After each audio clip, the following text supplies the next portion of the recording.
Oh wow, you're still here. Welcome back, friends. This is Does It Science, and I am also Nolan. Let's see what pillar of preposterous pondering is going to come plummeting to the pavement today. Okay, this should actually be pretty fun. So enough wasting time. Let's start the show. Intro, please.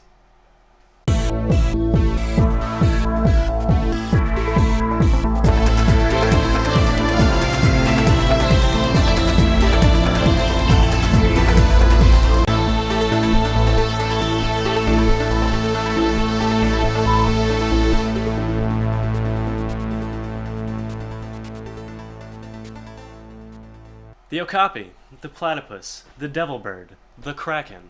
All of these creatures, once considered the stuff of legend or folklore, are now all part of our ever-expanding tree of life. So what does this mean for the still mythological? Is Bigfoot just a DNA sequence away from being discovered?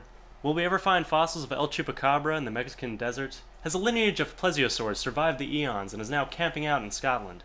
To be honest, probably not. You see, it's rational to be skeptical about any subject until supposed evidence is tested and then verified. In science, the end goal is never to prove your own position to be correct. You must always take your own bias into account and, if anything, try to discredit it. However, we have found evidence for the kraken, otherwise known as the giant squid, and a whole host of other creatures once thought to only be the stuff of legend. So, why not Bigfoot? Well, as we've discussed before, any new piece of evidence or hypothesis must fit into the already established framework of a particular theory. And in spite of what some would have you believe, there aren't too many gaps in our understanding of hominid evolution. What an early hominid, with human posture but ape features, is doing in North America so long after the last hairy hominids died off in Africa has to be explained within the confines of everything we know about hominid evolution. So, it's not looking that great for Sasquatch. How about old Nessie? Is it possible that there's one, or even a small population of plesiosaurs surviving into the Cenozoic? Well, it would have to be a small population. But therein lies the conundrum. In order to avoid detection for this long, they would have to be extremely rare. But, in order to have survived for this long, there would have to be tens of thousands of them. Unless we are willing to accept that our favorite mythical water lizard is probably inbred. Of course, one could entertain the possibility if our search parameters were widened. There could be hundreds of thousands or even millions of giant squid in the ocean, but, in a space that big, those that want to remain hidden often do.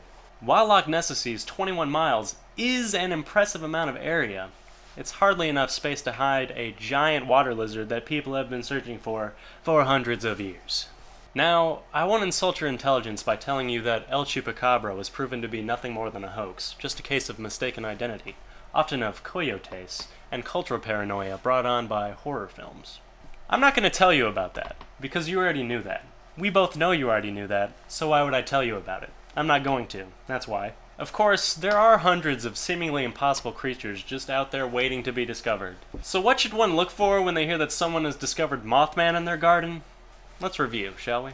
Scientific knowledge is always falsifiable, reproducible, consistent, controlled, and natural. Well, it's certainly falsifiable, as every piece of evidence asserted has been shown to be constructed out of whole cloth.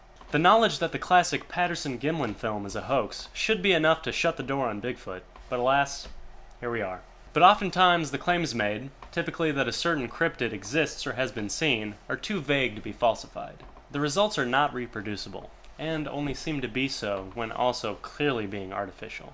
Alleged photographs or eyewitness descriptions of creatures such as the jackalope vary more than a reasonable amount if they are indeed genuine accounts of the same species. As we have already shown, the hypothesis, if we can be so kind, is not consistent with other fields. There's no way to rationalize the survival of plesiosaurs into the Cenozoic, or the existence of protosapiens or even earlier hominids in the Americas, or anywhere for the past 200,000 years. There is never a control, as properly regulated tests can never be conducted on anecdotal evidence. If there are tests that control for independent variables, then they are either so rare that they're practically non-existent, or more likely, the results were embarrassing to the researchers and subsequently buried. On one hand, yes, the explanations are natural, to a certain point at least.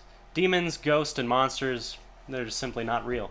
Don't look at me like that. Oh, we'll get there. On the other hand, it isn't just the more supernatural of creatures that we can immediately dismiss as being unnatural and impossible. For instance, the hodag's blend of mammalian and reptilian features would be impossible from an evolutionary standpoint, as their respective taxonomic lines diverged before the asserted traits had developed to be inherited. Of course, it's important to remember that old maxim that extraordinary claims require extraordinary evidence.